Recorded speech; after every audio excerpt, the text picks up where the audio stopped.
Let me tell you something. You probably won't believe a woman once dragged her own son to my cabin's front porch, looked me dead in the eye, and said, "This log house will be the birthday gift I want to give him."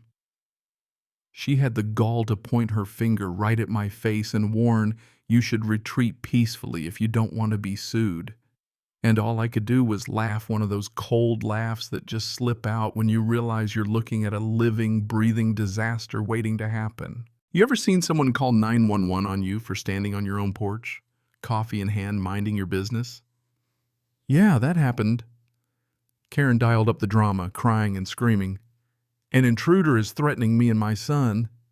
And I swear, before I could even blink, a patrol car, whipped up lights flashing, cop stepping out with his hand on his sidearm, sizing me up like I was about to rob the place. He looks at me, then sees that little military pin on my jacket, and the whole world shifts. Suddenly, I'm not the villain anymore. "Yes, Major General. How can we assist you today, sir?" Now that's a twist, right? Let me back up a sec, though, because none of this started here. Not really. See, 6 months back, I inherited this old lakeside cabin from my grandfather. Never thought the place would become the eye of a storm. So bizarre, I'm still shaking my head. I'm Michael Harrison, by the way. 30 years in military intelligence. Yeah, all those secrets I can't talk about. You know, the drill. This cabin was always my refuge. Every summer as a kid, Grandpa would take me out fishing on the old wooden dock, saying, "Mikey, the biggest fish aren't the strongest. They're just the ones patient enough to wait." Maybe he was prepping me for dealing with people like Karen before I even knew it. That showdown on my porch. It had been brewing ever since Karen Mitchell, Queen Bee of the Pine Lake HOA, decided my cabin didn't fit her vision for the neighborhood. She's a former corporate lawyer, late 40s, blonde hair, perfect as a TV anchor, smile faker than a $3 bill. Her son, Brandon, 23, all attitude, never worked a real day in his life, tagging along behind her, looking like he wished he was anywhere else. The morning she pulled her little stunt, I was sitting on my deck blueprints and hand coffee just right when her white SUV rolled up and out she strutted like she owned the land under her feet. "Mr. Harrison!" She started, her voice sugar, but it burned my ears. "I hope you've reconsidered our generous offer." Generous? Please.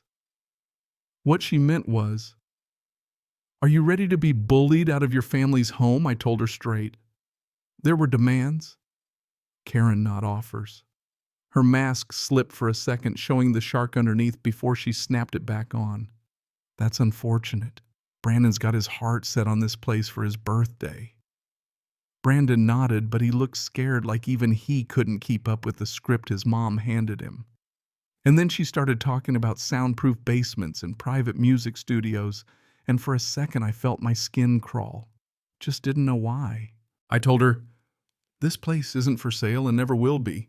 My grandfather built it, it stays in the family." Her eyes went dark, real quick. "You're making this harder than it needs to be, Mr. Harrison. Maybe it's time for someone with your circumstances to find somewhere else to live." And that's when she made her fatal mistake. Out came the phone, on went the tears. "Please help us. There's a dangerous man at 47 Lakeshore Drive." I wanted to scream, but I just laughed, standing on my own deck, mug in hand, listening to a grown woman pretend she was the victim on my property. That's when Officer Rodriguez arrived. I knew him by sight, never talked much. He got out, did the cautious cop walk hand near his weapon, eyes bouncing between Karen's performance and my calm. "Ma'am, what seems to be the problem?" She launched into her sob story. "This man's been harassing my family for months, threatening my son, won't let us leave."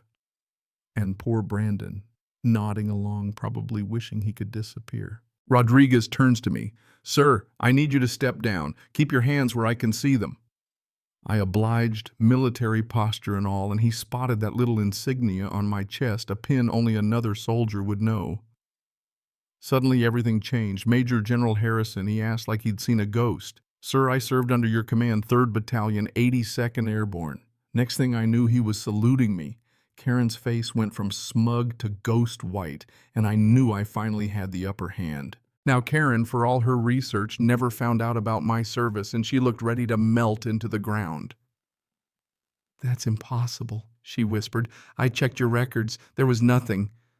Well, Karen, some things aren't meant to be found by Google, but let's rewind. How'd we end up here? Retirement wasn't easy for me. 30 years of secrets and discipline, then suddenly you're supposed to relax. The call from Grandpa's lawyer telling me the cabin was mine felt like fate. A simple, solid log house from the 60s. Nothing fancy but home. 3 acres of lakefront privacy, old dock, the kind of place that lets you remember who you are. At first the neighbors were friendly enough, curious but polite. That lasted exactly 2 weeks until Karen turned up with muffins and a laser focus on my basement. All those questions about family guests, whether I'd live here full time, it felt less like a welcome and more like an interview. Then came the letters official Pine Lake HOA violations. My dock wasn't up to standard. Landscaping mailbox all suddenly urgent issues. And wouldn't you know, the fines were steep. When I called, her secretary told me Karen was too busy, but she'd gladly discuss my compliance options.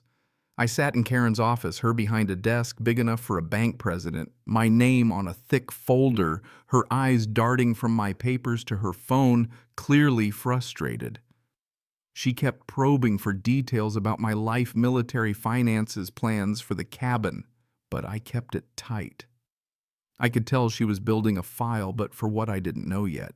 Then things turned. My mailbox tampered with footprints by my basement windows.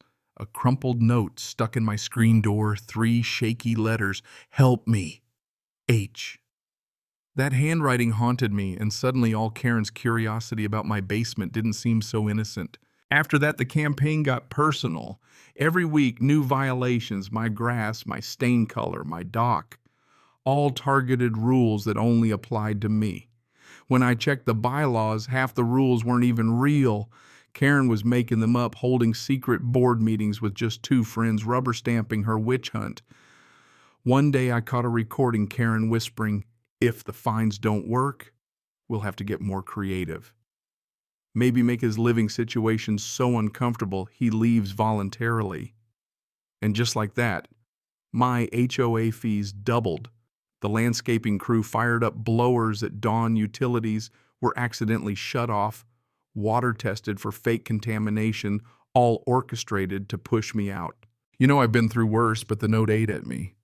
Then I noticed Karen leaving town twice a week, always with a little black bag, always returning, looking rattled.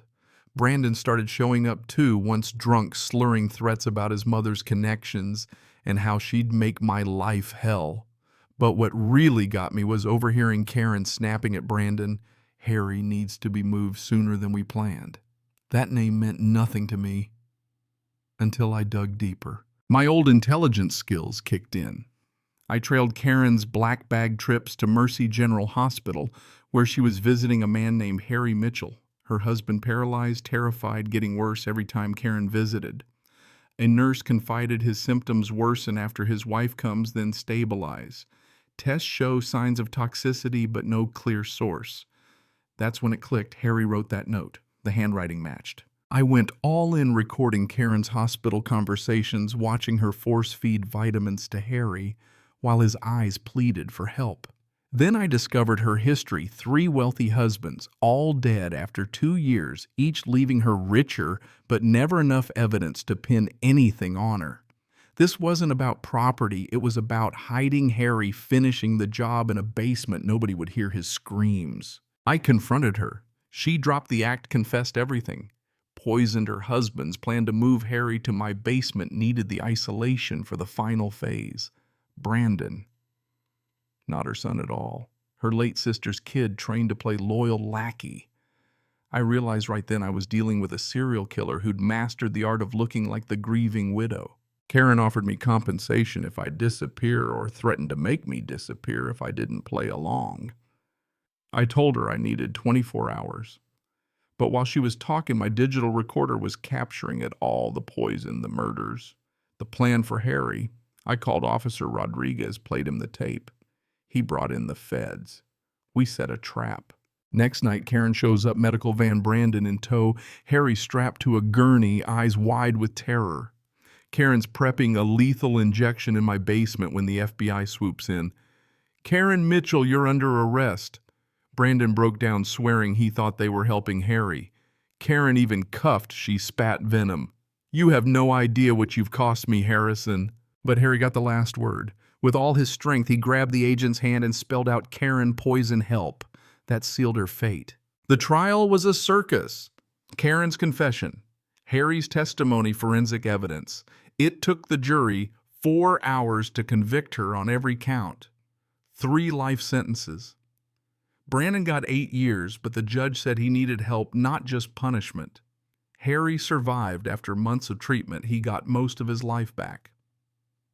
The HOA apologized, fixed my property, and Harry used part of his fortune to set up a foundation for abuse victims right there in my old basement. Funny, right? The place Karen wanted to use for murder became a shelter for survivors. Pine Lake turned itself around, open meetings, real oversight, neighbors looking out for each other. I sit on my deck sometimes watching the sun set over the lake, thinking about Grandpa's old lesson, the big fish aren't always the strongest, just the most patient. Karen thought she was the hunter. She was just another fish who got caught. So let me ask you, ever dealt with an HOA that tried to push you out or a neighbor who abused their power? Share your story in the comments. What would you have done in my shoes? If you believe in standing up to bullies even when they hide behind titles, hit that like button, share your own experience, and let's keep reminding each other. Patience and persistence can beat any Karen any day.